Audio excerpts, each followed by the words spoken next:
Good morning, children. Hope you all are fine. So I am Rupsi and I am going to take your social study class. So today we are going to continue with the chapter The Indian Constitution. So first let me tell you a few points that I am taking class of all the 4 sections. So if you are having any doubt, class 5 students, if you are having any doubt, my mobile number is given on the notice board of Chalksphere. Anytime you can contact me. And the second thing, whenever I'm explaining any lesson, maybe few points I will tell you which are not given in your textbook. Don't worry, those topics are not going to come in your exam. It is just the way I explain the lesson for your betterment. So let us start with this chapter, Indian Constitution. So, previous class we have done the definition of constitution, need for a constitution, formation of the Indian constitution, nature of the Indian constitution and important parts of constitution, and then we have discussed about the preamble. So this class I am going to explain you about the preamble and few important points on the constitution. Then we will do all the objective type questions and question answers given in your book. So these points I have explained in earlier class also, but again let me explain you this one because these definitions are important for you. First let me read the preamble. We, the people of India, having solemnly resolved to constitute India into a sovereign, socialist, secular, democratic republic and to secure to all its citizens justice, social, economic and political, liberty of thought, expression, belief, faith and worship, equality of status and of opportunity, and to promote them all, fraternity assuring the dignity of the individual and the unity and integrity of the nation. In our Constituent Assembly, this 26th day of November 1949, do hereby adopt, enact and give to ourselves this Constitution. So this is the preamble of the Constitution, and what is preamble? That is the introduction of the Constitution. So let us see one by one each and every word of this. First, sovereign. What does that mean? It means that India is a free country and people of India alone take decisions to run the country. The second one is socialist. What does that mean? That means that the government will try to ensure that all people share the country's wealth and lead a decent standard of living. Then the third is secular. See the word secular. What does that mean? People of all religion are free to live and follow their religious practices in India. Then the next word here it is given in the preamble, democratic. What does that mean? India is a democratic country. This means that citizens have the right to elect their leaders to form the government.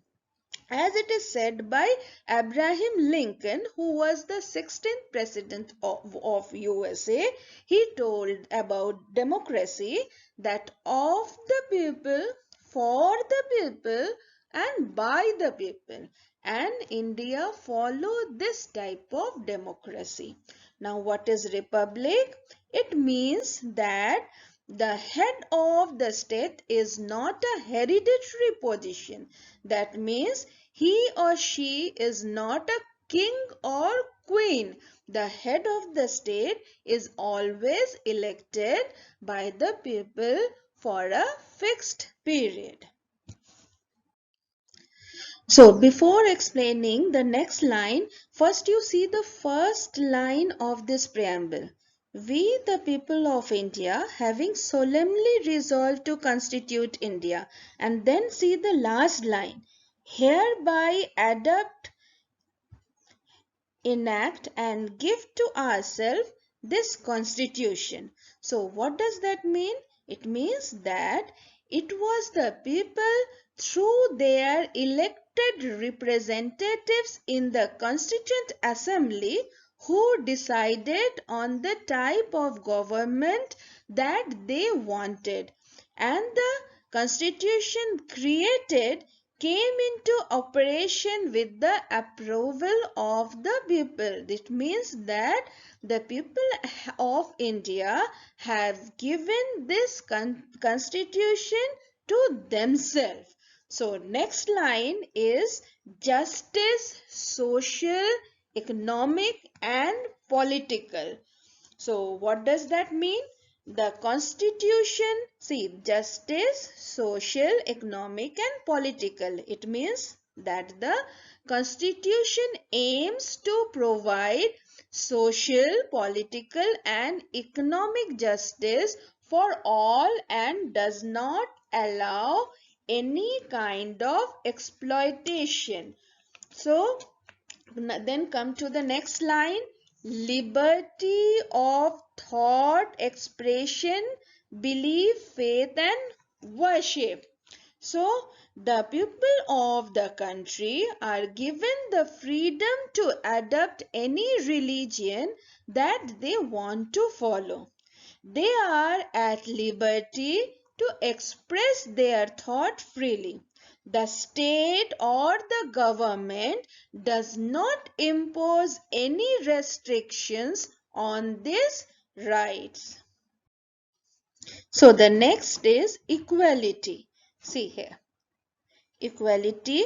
The preamble assures equality of status and opportunity for all Indian citizens. It ensures that no class of society enjoy any extra privileges. All people, irrespective of their class, caste, or economic status, are subject to the same laws on equal grounds and are to be provided with equal opportunities for their growth. The next word is fraternity. What is written? Assuring the dignity of the individual and the unity and integrity of the nation.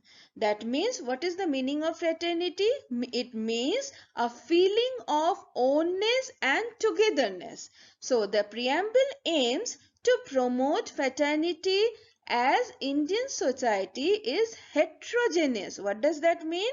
That means it consists of people belonging to different castes and creeds, following different religions and speaking different languages. So all of us should behave same as if we are the member of the same family.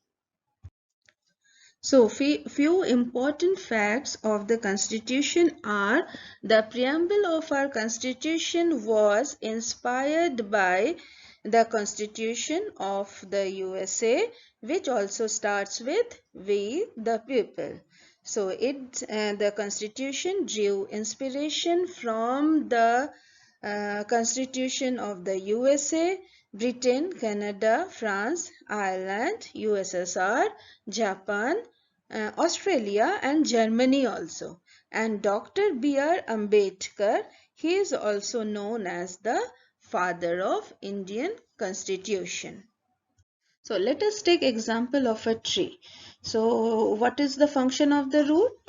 Root holds the tree. In the same way, if we think this is India, so the Constitution of India, it works as the root of the country, and the preamble is the main stem of this tree. And the words like sovereign, socialist, republic, democratic, these words are the main branches of this beautiful tree. So we can conclude that India is a sovereign, socialist, secular, democratic republic country that aims to provide justice, liberty, equality and fraternity to the countrymen. So we can conclude that India is a sovereign, socialist, secular and democratic republic. The preamble of the constitution lays special emphasis on the basic right of the people. So with this, we come to the end of this chapter. Now let us discuss about the question answer and objective type questions given in your book. So let us start the exercise with true and false. So answers I have given, but when you will write it down in your notebook, you will write the question from the book and then you see the answer from the slide. Next it is this one. Fill in the blanks also. Exercise page number 42. So what is given there in the fill in the blanks? There are 5 fill in the blanks. Answers I have given, but you have to copy the sentence also. Then the third one, tick the correct answer. I have written the sentence also. Just see the first one, the Constituent Assembly had 299 members. The second word, with freedom came concerns. The third one, all Indian who are 18 years of age and above have the right to vote. The fourth one, in a republic, the head of the state is elected for a fixed period. And the last one, India is the largest democracy in the world. So answers I have underlined also. Then come to the next slide. Answers I have given from question answer. So you are going to write it down. This one, first and second answer is given in this slide, and the third, fourth and fifth answers are given here. Okay, so then that also you are going to write it down. Then comes match the following. Here the first one is justice, this one. That means social, economic and political. Then liberty, that is of thought, expression, belief, faith and worship.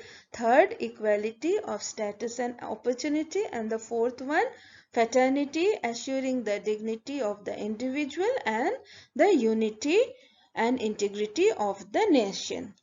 So what is the summary of this chapter? What we have learned? We have learned about our constitution and the definition of the constitution.